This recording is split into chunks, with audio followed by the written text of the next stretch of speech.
வணக்கம். இது மதிய நேர பிரதான செய்திகள். முதலில் தலைப்புச் செய்திகள். இலங்கையில் ஏற்பட போகும் உணவு தட்டுப்பாடு, விடுக்கப்பட்டுள்ள எச்சரிக்கை.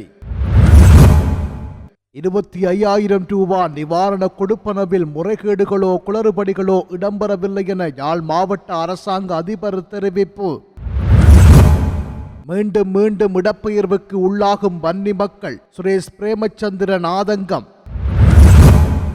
அனர்த்தத்தை எதிர்கொண்டு புதிய பாதையில் ஒன்றாக பயணித்து நாட்டை கட்டியெழுப்புவோம், ஜனாதிபதி அழைப்பு.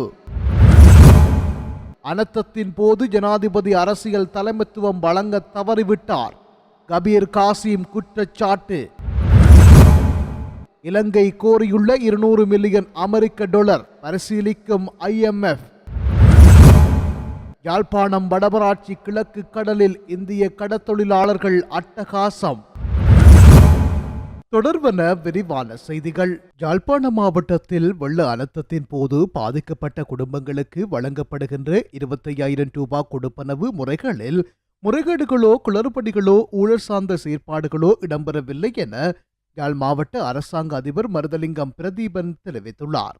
அண்மைய வெள்ளத்தினால் பாதிக்கப்பட்டவருடைய வீடுகளை கட்டமைக்க வழங்கப்படுகின்ற இந்த 25,000 ரூபாய் கொடுப்பனவு தொடர்பாக யாழ்ப்பாணம் மாவட்டத்தினுடைய நிலவரம் 30/11/2025 பிற்பகல் 6 மணிக்கு தேசிய அனர்த்த நிவாரண சேவைகள் நிலையத்திற்கு அனுப்பி வைக்கப்பட்ட நிலவர அறிக்கையின் பிரகாரம் 25 மாவட்டங்களுக்குமான நிதி ஒதுக்கீடு விடுவிக்கப்பட்டது.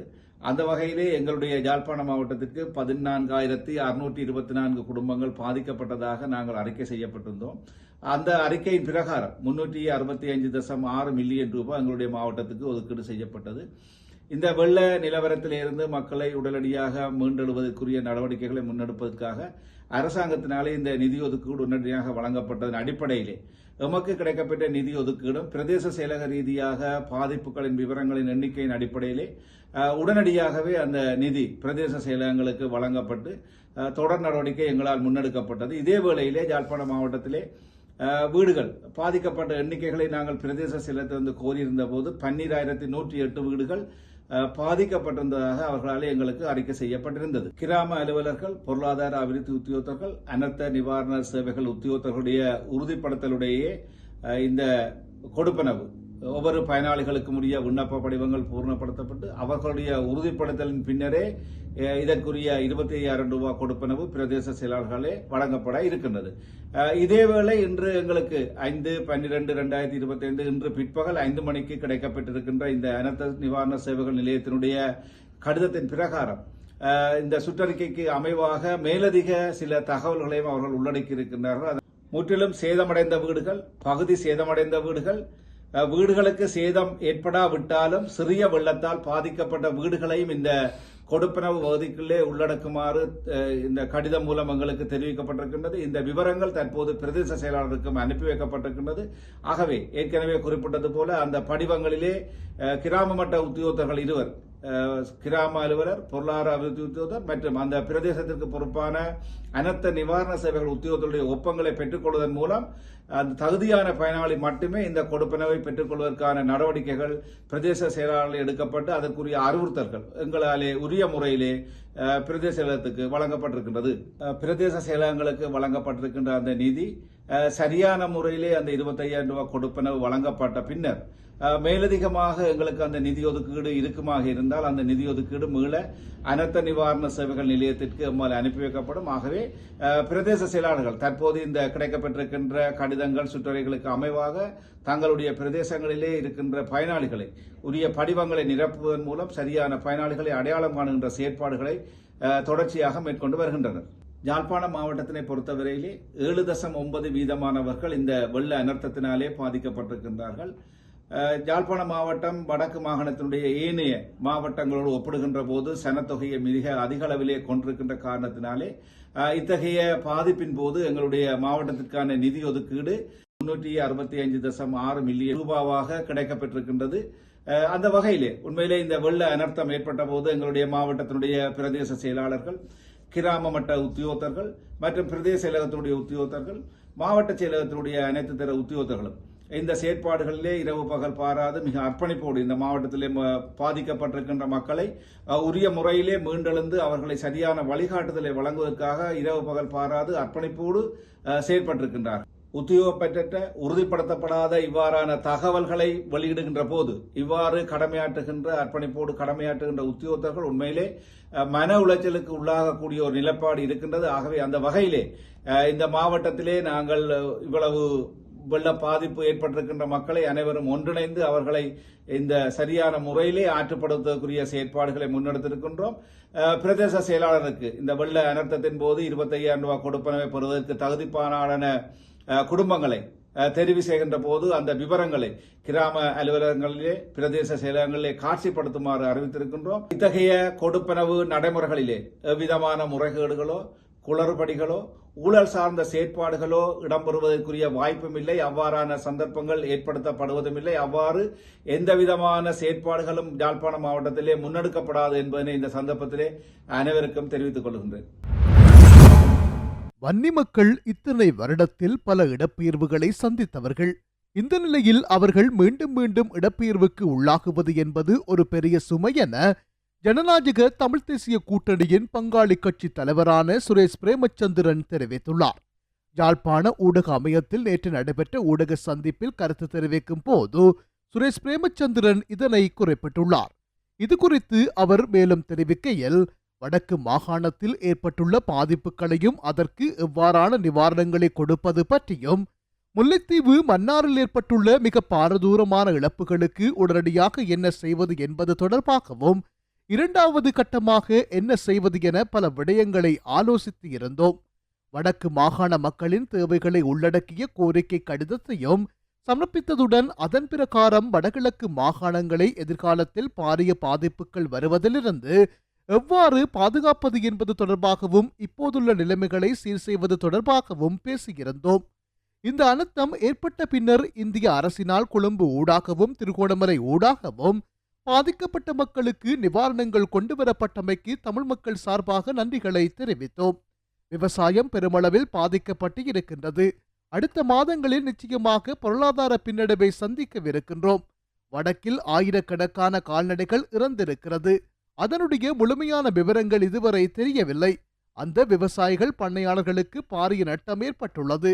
இதனை மீள உருவாக்குவதற்கான வேலை திட்டங்களை செய்ய வேண்டும். வன்னி மக்கள் இத்தனை வருடத்தில் பல இடப்பெயர்வுகளை சந்தித்தவர்கள்.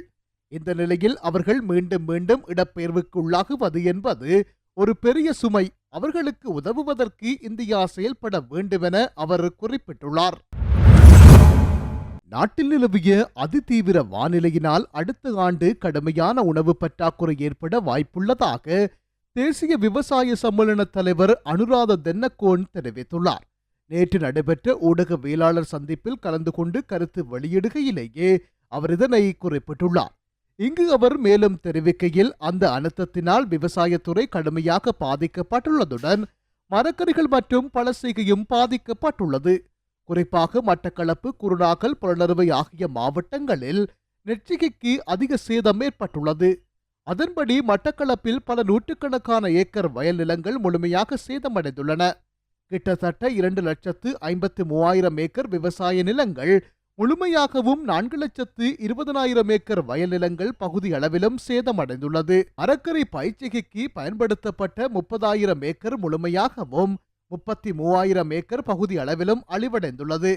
எனவே சம்பந்தப்பட்ட அதிகாரிகள் இதற்கு முன்னுரிமை வழங்கி நடவடிக்கை எடுக்க வேண்டும் என அவர் மேலும் தெரிவித்துள்ளார். இலங்கையில் டெட்வா சூறாவளியால் ஏற்பட்ட பேரழிவுகரமான தாக்கத்தை தொடர்ந்து பாதிக்கப்பட்ட மக்களுக்கு சர்வதேச நாணய நிதியம் ஆழ்ந்த அனுதாபங்களை தெரிவித்துள்ளது. அத்துடன் அதன் விரைவு நிதியளிப்பு கருவியின் கீழ் இலங்கை கோரியுள்ள 200 மில்லியன் அமெரிக்க டாலர் நிதியுதவிக்கான கோரிக்கையை தற்போது பரிசீலித்து வருவதாக இலங்கைக்கான பணிக்குழு தலைவர் இபான் பாபோஜியா தெரிவித்துள்ளார். இலங்கை அதிகாரிகள் கோரியுள்ள இந்த சுமார் 200 மில்லியன் அமெரிக்க டாலர் நிதியுதவி கோரிக்கை சர்வதேச நாணய நிதியத்தின் நிர்வாக சபையின் அங்கீகாரத்தை பொறுத்தே அமையும் என்றும் அவர் குறிப்பிட்டுள்ளார். இந்த சவாலான காலகட்டத்தில் சர்வதேச நாணய நிதியம் இலங்கை அதிகாரிகளுடன் நெருக்கமாக இணைந்து செயல்படுவதாகவும், நாடு அவசரமாக மீண்டும் புனரமைத்து எதிர்காலத்திற்கான மீள்திறனை மேம்படுத்துவதற்கான முயற்சிகளுக்கு தொடர்ந்து ஆதரவளிக்க உறுதி பூண்டுள்ளதாகவும் ஆவான் பாபோஜியா மேலும் கூறியுள்ளார். ஜாழ்ப்பாணம் வடமராட்சி கிழக்கு கடற்கரை பகுதியில் நேற்றிரவு இந்திய இழுவைமடி படகுகள் அட்டகாசம் புரிந்துள்ளன. வடமராட்சி கடற்பகுதியில் அண்மை காலமாக இந்திய இழுவைமடி படகுகள் வரத்து அதிகரித்துள்ளது. சீரற்ற காலநிலையை தமக்கு சாதகமாக பயன்படுத்தி அண்மை நாட்களாக வடமராட்சி கிழக்கு பகுதியில் இந்திய கடற்தொழிலாளர்களின் வருகை அதிகரித்துள்ளது. கடற்பகுதி சீராக காணப்படுவதனால் வடமராட்சி பகுதி கடற்தொழிலாளர்கள் மீன்பிடி தொழிலுக்காக தற்போது கடலுக்கு செல்கின்றார்கள். இந்த நிலையில் கடற்தொழிலாளர்களின் வலைகளை இந்திய இழுவமடி படகுகள் அறுத்து செல்வதனால் கடற்தொழிலாளர்களுடைய வாழ்வாதாரம் பாதிக்கப்பட்டுள்ளது. கடந்த காலத்தில் வடமராட்சி கிழக்கு பகுதிகளில் அதிகளவான கடற்படை டோரா படகுகள் ரோந்து நடவடிக்கையில் ஈடுபட்ட போதும் தற்போது அந்த நடவடிக்கை குறைந்துள்ளதாகவும் இதனால் தமது கடல் பகுதிக்குள் நுழைந்து இந்திய இழுவமடி படகுகள் வளத்தை அழித்து செல்வதாக கடற்தொழிலாளர்கள் தெரிவித்தனர். தொடர்ச்சியாக 2 நாட்களாக வடமராட்சி கிழக்கு பகுதி கடற்தொழிலாளர்களின் வலைகள் இந்திய இழுவமடி படகுகளால் நாசமாக்கப்பட்டுள்ளது. தற்போதைய கடல் நிலைமை தொடர்பில் கடற்தொழில் அமைச்சர் உடனடியாக நடவடிக்கை எடுக்க வேண்டும் என்று பாதிப்படைந்த கடற்தொழிலாளர்கள் தெரிவிக்கின்றனர். குறிப்பாக நாம் நிதியமைச்சு தொடர்பாகவும் குறைநிரப்பு மதிப்பீடுகள் தொடர்பாகவும் பொதுமக்கள் பாதுகாப்பு சட்டத்தின் கீழ் அவசரகால நிலையை அமுல்படுத்துவது தொடர்பான விதிகளை இன்று இந்த பாராளுமன்றத்தில் நிறைவேற்றுவதற்காக சமர்ப்பித்துள்ளோம். இந்த அனைத்து விடயங்களுடனும் நாம் எதிர்கொண்ட அனர்த்தம் குறித்த முக்கிய கவனம் செலுத்தப்பட வேண்டும்.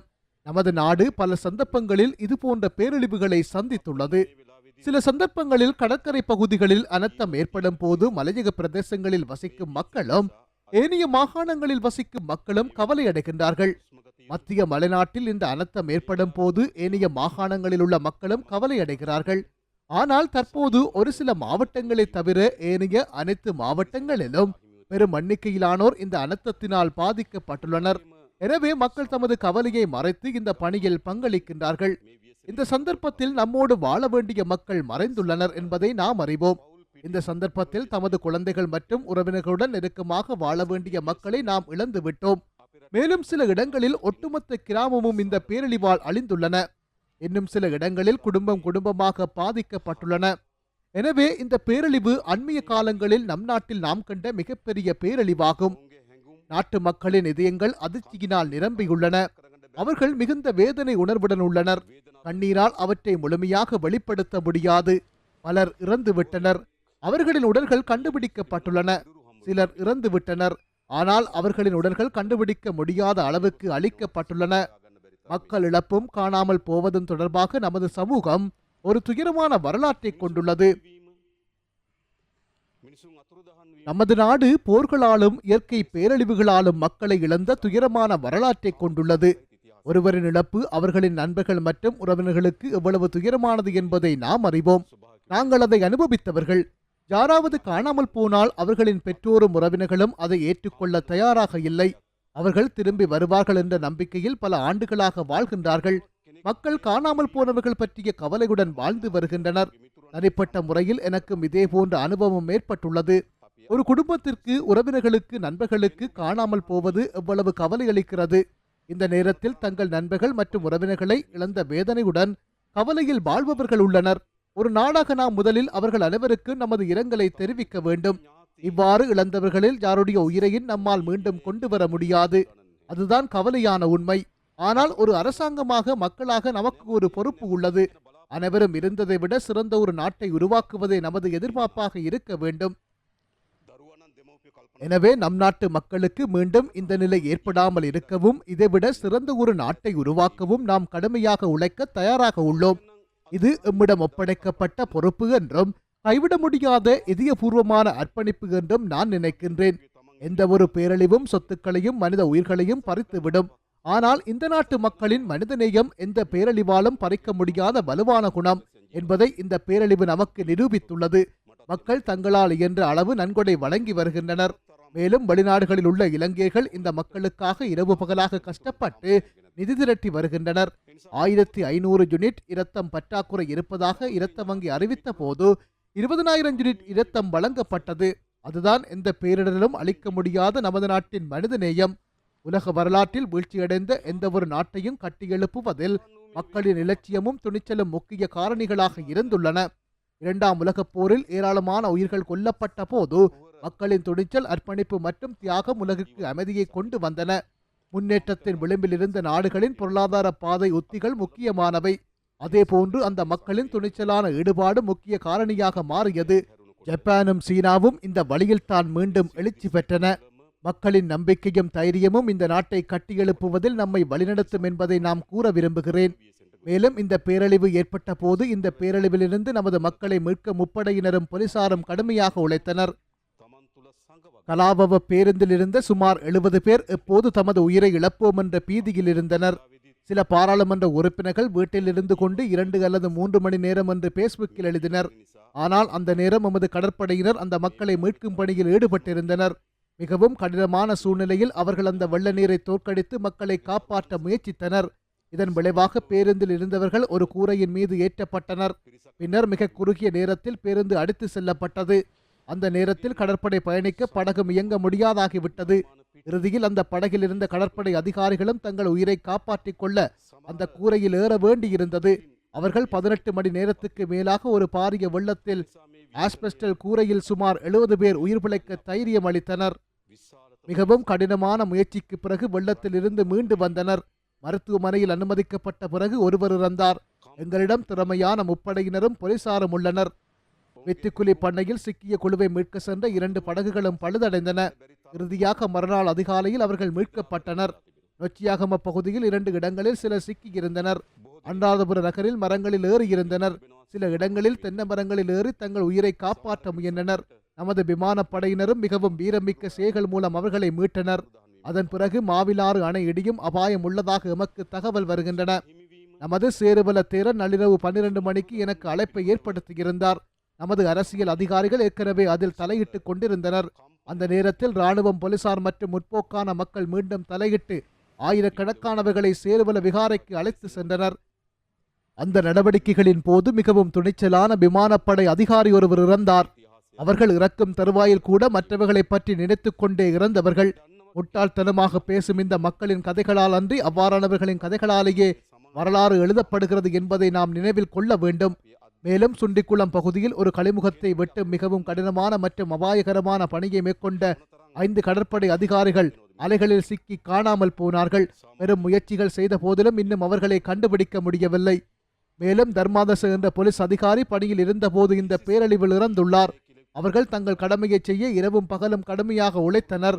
மேலும் சிகிரியாவில் மின்சார சபையில் பணிபுரியும் அனிருத்த குமார மக்களுக்கு மின்சாரத்தை சீர் செய்யும் பணியில் தனது உயிரை இழந்து விட்டார். எனவே இந்த அனர்த்தத்தின் போது முப்படைகள், போலீசார், மாவட்ட செயலாளர்கள், பிரதேச செயலாளர்கள் மற்றும் அரசு அதிகாரிகள் ஆகியோர் தூக்கமின்றி மிகவும் கடினமான மற்றும் மிக பாரிய பணியை செய்தனர். பிரதேச செயலாளர் தனது பகுதியில் யாரும் சிக்கலில் மாட்டக்கூடாது என்று நினைக்கின்றார். கிராம சேவையாளர் தனது பகுதியில் யாரும் சிக்கலுக்கு உள்ளாக கூடாது என்று நினைக்கின்றார். மாவட்ட செயலாளர் தனது மாவட்டத்தில் யாரும் சிக்கலில் விழக்கூடாது என்று நினைக்கின்றார். இத்தகைய அனர்த்த நேரத்திலும் கூட குளிரூட்டப்பட்ட அறைகளில் இருந்தவர்கள் அழகாக உடையணிந்து நறுமணம் பூசிக்கொண்டு மாவட்ட செயலாளரை கேள்வி கேட்கிறார். இந்த அனர்த்தத்தில் அரசு சேவை ஆற்றிய பங்குக்கு மிகவும் நன்றியுள்ளவர்களாக இருக்க வேண்டும். அவர்களின் உயிர்களை காப்பாற்றுவதில் ஆற்றிய மகத்தான பங்களிப்புக்கு சுகாதார சேவைக்கு மிகவும் நன்றியுள்ளவர்களாக இருக்க வேண்டும். மேலும் நமது நாட்டில் ஏற்படும் எந்த ஒரு கடினமான சூழ்நிலையிலும் வெளிநாடுகளில் உள்ள இலங்கையர்கள் எப்போதும் மிகுந்த கவலையுடன் இந்த பணியில் தலையிட்டுள்ளனர். அதற்காக நாம் நன்றி உள்ளவர்களாக இருக்க வேண்டும். எங்களிடம் மீட்பு கருவிகள் மற்றும் உட்கட்டமைப்பு வசதிகள் மிக குறைவு. ஆனால் நமது அயல்நாடு மற்றும் நட்பு நாடுகள் அந்த தேவைகளை பூர்த்தி செய்ய ஹெலிகாப்டர்கள், படகுகள், பல்வேறு இயந்திரங்கள், பயிற்சி பெற்ற துருப்புகள் என பலவற்றை எமக்கு அனுப்பியிருந்தன. இந்த அனர்த்தத்திலிருந்து இலங்கையை மீட்டெடுக்க உதவிய அனைத்து நட்பு நாடுகளுக்கு நாங்கள் மிகவும் நன்றி உள்ளவர்களாக இருக்கிறோம். நாங்கள் அவசர கால நிலையை பிரகடனப்படுத்துகின்றோம். அனர்த்த முகாமைத்துவ சட்டத்தின்படி ஜனாதிபதி விரும்பினால் முழு நாட்டிலும் அனர்த்த நிலைமையை அறிவிக்க முடியும். இல்லையெனில் பொதுமக்கள் பாதுகாப்பு சட்டத்தின் கீழ் நடவடிக்கை எடுக்க முடியும். 7 ஆண்டுகளுக்கு பிறகு ஆகஸ்ட் 6ஆம் தேதி அனர்த்த முகாமைத்துவ சபை கூட்டப்பட்டது. நான் அப்போது கலந்து கொள்ளவில்லை என்றாலும் அந்த அனர்த்தத்துக்கு பிறகு சபை கூடிய போது எதிர்க்கட்சி தலைவர் கலந்து கொண்டார் என்பதை நான் கூற விரும்புகிறேன். இந்த அனர்த்த முகாமைத்துவ சட்டம் பலவீனமானது. எனவே அதை திருத்த வேண்டும் என்பதே அன்று எமது முடிவாக இருந்தது. அனர்த்த முகாமைத்துவ சட்டம் அத்தகைய சவாலை எதிர்கொள்ள ஒரு வலுவான சட்டம் அல்ல. அனர்த்த முகாமைத்துவ திட்டத்தை தயாரிப்பது அனைத்து அமைச்சுக்களதும், அரச திணைக்களங்களும் மற்றும் அரச கூட்டுத்தாபனங்களதும் கடமையாகும். ஆனால் அத்தகைய திட்டம் எதுவும் தயாரிக்கப்பட்டிருக்கவில்லை. அதன்படி இந்த நேரத்தில் அனர்த்த முகாமைத்துவ சட்டத்தின் கீழ் செயல்படுதல் பலவீனமாக உள்ளது என்றும் இந்த சூழ்நிலையை எதிர்கொள்ள முடியாது என்றும் நாங்கள் நினைத்தோம். பொதுமக்கள் பாதுகாப்பு சட்டத்தின் 2வது அதிகாரத்தின் கீழ் செயற்படுவதே மிகவும் வலுவானது. அதனால் தான் எதிர்க்கட்சி அவசரகால சட்டத்தை அமுல்படுத்துமாறு கோரியது. அதனால் தான் பொதுமக்கள் பாதுகாப்பு சட்டத்தின் கீழ் இந்த உத்தரவுகளை பிறப்பித்தோம். அதைத்தான் இன்று நிறைவேற்ற கேட்டுக்கொள்கின்றேன். ஏனென்றால் இது போன்ற ஒரு அனர்த்தத்துக்கு முகங்கொடுக்க சாதாரண சட்டம் மாத்திரம் போதாது. இது போன்ற ஒரு அனர்த்தத்தில் சாதாரண சட்டத்தை விட உயர்ந்த சட்டம் நமக்கு தேவை. அதன்படிதான் அத்தியாவசிய சேவைகள் ஆணையாளர் நாயகத்தை நியமிக்க முடியும். அதன்படி நாட்டின் பல்வேறு பகுதிகளிலிருந்தும் தேவையான உபகரணங்கள் மற்றும் அதிகாரிகளை ஏனைய இடங்களுக்கு அனுப்ப முடியும். அதன்படி மிகவும் பொருத்தமான சட்டம் மூலம் பொதுமக்கள் பாதுகாப்பு சட்டம் என்று நாங்கள் முடிவு செய்தோம். எதிர்க்கட்சிகளிடமிருந்து கிடைத்த ஆதரவுக்கு நாங்கள் மிகவும் நன்றியுள்ளவனாக இருக்கின்றோம். ஆனால் இந்த பொதுமக்கள் பாதுகாப்பு சட்டத்தை பயன்படுத்தி மக்களின் ஜனநாயக உரிமைகளை மீற மாட்டோம். என்னையோ அல்லது எங்கள் அமைச்சர்களையோ விமர்சிப்பதை பற்றி நாங்கள் கவனத்தில் கொள்ள மாட்டோம். அவதூறுகளை பற்றி பேசவே தேவையில்லை. அவற்றுக்கு சாதாரண சட்டங்கள் உள்ளன. ஆனால் மக்களை பயமுறுத்தவும் தவறாக வழிநடத்தவும் அமைதியான சூழ்நிலையை சீர்குலைக்க அனர்த்தத்தினால் பாதிக்கப்பட்ட மக்களிடத்தில் மோதல் சூழ்நிலையை உருவாக்க எவரேனும் முயற்சித்தால் இந்த அனர்த்தத்திலிருந்து மீள்வதற்கான திட்டத்தை தடுத்தால் அந்த விடயத்தில் மாத்திரமே நாங்கள் இந்த சட்டங்களை பயன்படுத்துவோம். கம்பளையில் 1000 பேர் இறந்ததாக ஒரு எம்பி கூறினார். பாராளுமன்ற சிறப்புரிமைகள் என்ற பெயரில் அவர்கள் இங்கே கூறினாலும் வெளியே சென்று அவ்வாறு கூறினால் வழக்கு தொடுப்பார்கள். அவ்வாறு கூற முடியாது. கம்பளையில் முஸ்லிம்களே பெரும்பான்மையானவர்கள். அவர்கள் தங்களுக்கு கவனக்குறைவு இருப்பதாகவே நினைக்கின்றார்கள். அவற்றுக்கு என்றால் இந்த சட்டம் பயன்படுத்தப்படும். இந்த அனர்த்தத்திலிருந்து மீள நமக்கு மிகவும் அமைதியான மற்றும் விவேகமான தலையீடு தேவை. இந்த பணத்தை பிரதேச செயலாளருக்கு விடுவிக்க முடியுமா என்பது குறித்து பாராளுமன்றத்தில் ஒரு விவாதம் நடந்தது. அரச சேவை செயலிழந்து விட்டதாக சிலர் கூறத் தொடங்கினர். அரசு அதிகாரிகள் பயப்படுகிறார்கள் என்று கூறத் தொடங்கினர். இவை பொய்கள். இந்த பணியில் நல்லெண்ணத்துடன் தலையிட்ட ஒவ்வொரு அதிகாரியையும் நாங்கள் பாதுகாப்போம் என்று இந்த நேரத்தில் நான் தெரிவிக்கின்றேன். நாங்கள் ஒரு தளர்வான அதிகாரத்தை வழங்கினோம்.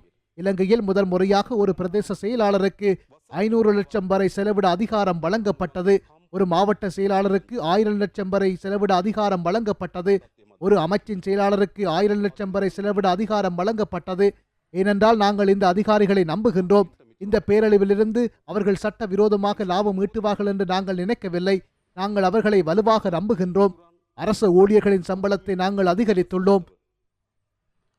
பிரதமர் தலைமையிலான குழு 76,000 பேரை அரச பணியில் இணைக்க முடிவு செய்துள்ளது. அவர்களில் 12,000 பேர் பட்டதாரிகள். நாங்கள் இப்படி முன்னேறிக் கொண்டிருந்த நேரத்தில் இந்த அழிவு ஏற்பட்டது. இது எம்மை பாதிக்கின்றது. சிலர் நாங்கள் என்னளவு வரி அறவிட்டு இந்த வருமானத்தை ஈட்டியதாக சொன்னார்கள். ஆனால் 2024 இருந்த வரிகள் குறைக்கப்பட்டுள்ளன. வாகன இறக்குமதியை தவிர 2025 ஆண்டுக்கு வேறெந்த மேலதிக வரிகளும் விதிக்கப்படவில்லை. சர்வதேச நாணய நிதியம் முந்தைய அரசாங்கத்திற்கு 2025 ஆண்டுக்கான வருமான இலக்காக 15.2 வழங்கியிருந்தது. ஏற்கனவே உள்ள வரிகளுக்கு மேலதிகமாக இதை அடைவதற்காக ஏனைய வரிகள் முன்மொழியப்பட்டன. டிஜிட்டல் சேவை வரி மற்றும் சொத்து வரி கடந்த ஏப்ரல் முதல் அமல்படுத்தப்படவிருந்தன. ஆனால் 30% நிர்ணயிக்கப்பட்ட டிஜிட்டல் சேவை வரியை 15% குறைத்தோம். இந்த வரி விதிப்பு இந்த ஆண்டு ஏப்ரல் வரை ஒத்திவைக்கப்பட்டது. எனவே அது 2025 நடைமுறைக்கு வரவில்லை. 2027 சொத்து வரியை பரிசீலித்து வருவதாக சர்வதேச நாணய நிதியத்திடம் தெரிவித்துள்ளோம். புதிய வரிகள் எதுவும் விதிக்கப்படவில்லை. ஏற்கனவே உள்ள வரிகள் நீக்கப்பட்டன. மிகச்சிறந்த வரி நிர்வாகத்தை நாங்கள் நிறுவியிருப்பது எமது பலம். அதனால் தான் எங்கள் எதிர்பார்ப்புகளை விட அதிகமான வருமானத்தை பெற முடிந்தது. இந்த வழியில் நாங்கள் கட்டமைத்து வரும்போதுதான் இந்த பேரழிவை எதிர்கொள்ள வேண்டியிருந்தது. இந்த பேரழிவால் பாதிக்கப்பட்ட மக்களை பொறுமையாக இருக்க சொல்ல முடியுமா? நாங்கள் அவ்வாறான அரசாங்கம் அல்ல. நம்மால் முடியாது. பொருளாதார நெருக்கடியின் போது பொருளாதாரத்தில் எடுக்கப்பட்ட ஒரு சிறிய அல்லது தவறான முடிவு பொருளாதாரத்துக்கு கடுமையான பாதிப்பை ஏற்படுத்தும் அபாயத்தை கொண்டுள்ளது. ஒரு சிறிய தவறு கூட இந்த பொருளாதாரத்திற்கு கடுமையான பாதிப்பை ஏற்படுத்தும். இதன் ஆபத்தான விளைவுகள் என்னவென்றால் 2022 அரச வருமானம் 8.8% இருந்தது. இது இலங்கையின் வரலாற்றில் மிக குறைந்த வருமானமாக மாறியது. எனவே இவை எதுவும் பொருளாதாரத்தை ஆபத்தில் ஆழ்த்தும் திடீர் தூண்டுதலின் பேரில் எடுக்கப்பட்ட முடிவுகள் அல்ல. நிதி அமைச்சு உட்பட சிரேஷ்ட அதிகாரிகளுடன் பல நாட்கள் கலந்துரையாடிய பிறகே எடுக்கப்பட்ட முடிவுதான் இது. புதியவர்கள் இந்த வரவு செலவு திட்டத்திற்கு பதிலாக புதிய வரவு செலவு திட்டத்தை தயாரிக்குமாறு கேட்கின்றார்கள். நாங்கள் அதற்கு தயாராக இல்லை. இது வெறும் தரவுகளின் தொகுப்பு மட்டுமல்ல. ஒரு குறிப்பிட்ட பொருளாதார உத்தியை நிறைவு செய்யும் நோக்கத்துடன் இந்த வரவு செலவு திட்டம் தயாரிக்கப்பட்டுள்ளது. நாங்கள் பின்வாங்க மாட்டோம். இடைக்கால வரவு செலவு திட்டத்தை கேட்கின்றார்கள். நாங்கள் அதை கொண்டு வரவில்லை. 2026ஆம் ஆண்டுக்கான நாங்கள் முன்வைத்த வரவு செலவு திட்ட ஆவணம் நமது நாட்டுக்கான நிலையான பொருளாதார வளர்ச்சியை அடைவதற்காக தயாரிக்கப்பட்ட நிகழ்ச்சி திட்டத்தின் ஒரு பகுதியாகும். 2026ஆம் ஆண்டுக்கான எமது வரவு செலவு திட்டம் எங்கள் நாட்டுக்கான நிலையான பொருளாதார வளர்ச்சியை அடைவதற்காக தயாரிக்கப்பட்ட நிகழ்ச்சி திட்டத்தின் ஒரு பகுதியாகும். நாங்கள் அதை நிறுத்த மாட்டோம். ஆனால் வரவு செலவு திட்ட ஆவணத்தில் சில பகுதிகளை இந்த அனர்த்தத்திற்காக பயன்படுத்துவதில் நாங்கள் கவனம் செலுத்துகிறோம். வீதி அபிவிருத்தியை எடுத்துக்கொண்டால் ஒதுக்கப்பட்ட பணத்தில் 40 பில்லியன் இந்த பேரழிவால் பாதிக்கப்பட்ட வீதிகளின் புனர் நிர்மாணத்துக்கு பயன்படுத்த முடியும். ஒதுக்கப்பட்ட நிதியில் ஒரு குறிப்பிட்ட தொகையை பாதிக்கப்பட்ட பகுதிகளில் வீதி புனர்நிர்மாணத்துக்காக பயன்படுத்துமாறு மாகாண சபைகளுக்கு நாங்கள் அறிவுறுத்தியுள்ளோம். பொருளாதார உத்திகளின் வெற்றியை பேணும் அதே வேளையில் இதற்காக ஒரு குறிப்பிட்ட தொகையை ஒதுக்க திட்டமிட்டுள்ளோம். அவற்றுடன் இந்த மக்களையும் கவனித்துக் கொள்ள வேண்டும். முதல் கட்டமாக உலருணவு பொருட்களுக்கு வழங்கப்படும் தொகையை அதிகரித்துள்ளோம். மேலும் இன்று 50 மில்லியன் ரூபாய்க்கான குறைநிரப்பு மதிப்பீட்டை நாங்கள் சமர்ப்பித்துள்ளோம். இந்த 50 பில்லியனுக்கு கடன் நிலையை அதிகரிக்க வேண்டிய அவசியமில்லை. ஏற்கனவே ஒதுக்கிய நிதிகள் கிடக்கின்றன. அதன்படி 50 பில்லியனுக்கு குறைநிரப்பு மதிப்பீடு முன்வைக்கப்பட்டுள்ளது. மாவட்ட செயலாளர்களுக்கு அவர்களின் பகுதிகளில் ஏதேனும் பிரச்சனை இருந்தால் நிதி அனுப்ப நாங்கள் தயாராக உள்ளோம் என்று ஏற்கனவே தெரிவித்துள்ளோம். அதன்படி கிட்டத்தட்ட 10,500 பில்லியன் ஏற்கனவே மாவட்ட செயலாளர்களுக்கு விடுக்கப்பட்டுள்ளது. இவ்வாறு இலங்கையின் இதற்கு முன்பு நடந்ததில்லை. இன்று நாம் 50 பில்லியன் குறைநிரப்பு மதிப்பீட்டை நிறைவேற்றி தருமாறு கேட்கிறோம். அதே போன்று நம்மிடம் 22.2 பில்லியன் உள்ளது. அதாவது அடுத்த 25 நாட்களில் 72.2 பில்லியன் செலவிட வேண்டும். நாம் அந்த பணத்தை இவ்வாறு தான் செலவிடுவோம். அவசர அனர்த்த நிலைமை முடிவுக்கு வந்த நிலையில் அனர்த்தத்தால் பாதிக்கப்பட்ட குடும்பங்களுக்கு அவர்களின் வீடுகளை சுத்தம் செய்து மீள குடியேறுவதற்கு ஏற்றதாக மாற்றம் ரூபாய் 25,000 வழங்கப்பட்டுள்ளது. அந்த தொகையை அனைவருக்கும் வழங்கி வருகிறோம். முன்பு ரூபாய் 10,000 மட்டுமே வழங்கப்பட்டது. அதுவும் திருப்பிச் செலுத்தும் அடிப்படையில் பாதிக்கப்பட்ட வீடுகளில் மீள் குடியேறுவதற்கான அத்தியாவசிய சமையலறை உபகரணங்களை வாங்குவதற்கு உரிமையாளரை பொருட்படுத்தாமல் ஒருமுறை வழங்கப்படும். மானியமாக ஒரு வீட்டுக்கு ரூபாய் 50,000 நாங்கள் வழங்குகின்றோம். மேலும் மண்சரிவு காரணமாக வீடுகளை இழந்து நிவாரண முகாம்களில் இருக்கும் குடும்பங்களுக்கு வீடு திரும்ப 3 மாத காலத்துக்கு ரூபாய் 25,000 வழங்கவும் நாங்கள் முடிவு செய்துள்ளோம். இதை 6 மாதங்களுக்கு நீடிக்கவும் எதிர்பார்க்கின்றோம். அதன் பின்னர் டிசம்பர், ஜனவரி, பிப்ரவரி மற்றும் மார்ச் மாதங்களுக்கு வீடுகளை இழந்த இடம்பெயர்ந்த குடும்பங்களுக்கு வாடகை வீட்டுக்கு செல்வதற்காக மாதாந்தம் ரூபாய் 50,000 உதவித்தொகை வழங்கப்படும். இது அவர்களின் வாழ்வாதாரத்தை நிலைநிறுத்த உதவும் வகையில் தொடர்ந்து 3 மாதங்களுக்கு வழங்கப்படும். அனர்த்தத்தால் பாதிக்கப்பட்ட நெல், தானியங்கள் மற்றும் சோளம் போன்றவற்றுக்கு ஹெக்டேருக்கு 1,50,000 உதவித்தொகை வழங்கப்படும். இந்த நெல் வயல்களை மீண்டும் பயிரிடுவதே எமது எதிர்பார்ப்பு. சுமார் 1,60,000 ஹெக்டேர் சேதமடைந்துள்ளதாக தெரிவிக்கப்பட்டுள்ளது. பொதுவாக ஒரு மாதத்துக்கும் குறைவான பயிருக்கு ஹெக்டேருக்கு 40,000 மட்டுமே வழங்கப்படும். இந்த 1,60,000 ஹெக்டேர்களையும் மீண்டும் பயிரிட முடிவு செய்துள்ளோம். அதற்காக விவசாயிகளுக்கு தேவையான நிவாரணத்தை வழங்குவோம். மேலும் இதுபோன்ற ஒரு அனர்த்தத்தில் நாங்கள் பொதுவாக மரக்கறிகளை பற்றி யோசிப்பதில்லை. மரக்கறி விளைச்சலுக்கு ஹெக்டேருக்கு ரூபாய் 2 லட்சம் உதவித்தொகை வழங்கப்படும். இந்த பணம் இன்று முதல் ஒதுக்கப்படும். ஆனால் எங்கள் அமைச்சின் அதிகாரிகள் மீண்டும் பயிரிடுவதில் கவனம் செலுத்த வேண்டும். இந்த வீழ்ச்சியடைந்த பொருளாதாரத்தை மீண்டும் கட்டியெழுப்புவதே எமது எதிர்பார்ப்பு. ஐயோ கடவுளை என்று கைகளை கன்னத்தில் வைத்துக் கொண்டு நாம் உட்கார்ந்து கொள்ளக்கூடாது. மாறாக இந்த நாடு வீழ்ச்சியடைந்த இடத்திலிருந்து மீண்டும் கட்டியெழுப்ப நடவடிக்கை எடுக்க வேண்டும். அதற்கு விவசாயம்தான் முக்கிய காரணம். எனவே விவசாயிகள் மீண்டும் பயிற்சிகையை தொடங்க வேண்டும் என்று நாங்கள் கேட்டுக்கொள்கின்றோம். அதற்காக அவர்களை தயார்படுத்துமாறு அதிகாரிகளை கேட்டுக்கொள்கின்றோம். மேலும் இந்த 2026 வரவு செலவு திட்டத்தில் சிறிய மற்றும் நடுத்தர வர்த்தகர்களுக்கு கடன் வழங்குவதற்காக 80,000 மில்லியன் ரூபாய்களை ஒதுக்கியுள்ளோம். அந்த நிதியில் பெரும்பகுதியை இந்த வீழ்ச்சியடைந்த தொழில்களை மீட்டெடுக்க கடனுதவி வழங்க பயன்படுத்துமாறு நாங்கள் அறிவுறுத்தியுள்ளோம். அப்போது இந்த சிறு மற்றும் நடுத்தர தொழில்களை மீண்டும் உயிர்ப்பிக்க முடியும். மேலும் பதிவு செய்யப்பட்ட மீன்பிடி படகுகள் முழுமையாக சேதமடைந்தால் அந்த படகுகள் ஒவ்வொன்றுக்கும் 4 லட்சம் ரூபாய் உதவித்தொகை வழங்க திட்டமிட்டுள்ளோம். மேலும் அனர்த்தத்தால் பாதிக்கப்பட்ட பாடசாலை மாணவர்களுக்கு கல்வி உபகரணங்களை பெறுவதற்காக திரைசேரியிலிருந்து ரூபாய் 15,000 உதவித்தொகை வழங்கவும், மேலதிகமாக ஜனாதிபதி நிதியிலிருந்து ரூபாய் 10,000 உதவித்தொகை வழங்கவும் நடவடிக்கை எடுக்கப்பட்டுள்ளது. மேலும் நிவாரணம் பெறும் குடும்பங்களைச் சேர்ந்த பாடசாலை பிள்ளைகளுக்கு ஏற்கனவே ரூபாய் 6,000 உதவித்தொகை வழங்கி வருகிறோம். இது அந்த கொடுப்பனவை பாதிக்காது. இதன் மூலம் ஒரு பாரிய பேரழிவை எதிர்கொள்ளும் அளவுக்கு எங்கள் கையிருப்புகளை வலுப்படுத்தியுள்ளோம். தற்போதைய பொருளாதாரத்துக்கு ஏற்ப இந்த நிவாரணங்கள் மக்களுக்கு வழங்க திட்டமிட்டுள்ளோம்.